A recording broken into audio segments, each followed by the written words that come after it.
पण आजच्या महाविकास आघाडी, राज ठाकरे आणि निवडणूक आयोग यांच्या भेटीगाठींच्या निमित्तानं ठाकरेंच्या तिसऱ्या पिढीची किंबहुना जनरेशन नेक्स्टची सुद्धा एक प्रकारे केमिस्ट्री पाहायला मिळाली। हा किस्सा खुर्सी का रंगलेला होता दोन भावांमध्ये, म्हणजे आदित्य ठाकरे आणि अमित ठाकरेंमध्ये।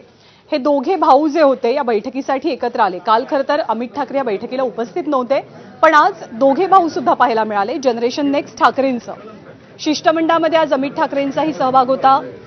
उद्धव ठाकरे, राज ठाकरे हे जसे एकमेकांच्या शेजारी शेजारी बसलेले, तसेच आपले वडील आणि काकांप्रमाणे आदित्य ठाकरे आणि अमित ठाकरे सुद्धा बाजूबाजूला होते।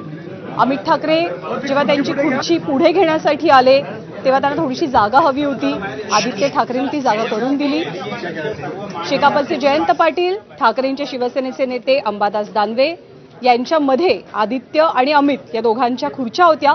या दोघांमध्ये सुद्धा हास्य विनोद पाहायला मिळाला, कारण या पुढच्या राजकारणात ठाकरे बंधू जर एकत्र आले तर या पुढच्या राजकारणात अमित आणि आदित्य या दोघांची केमिस्ट्री सुद्धा तितकीच महत्त्वाची असेल। खुर्ची पुढे घ्या।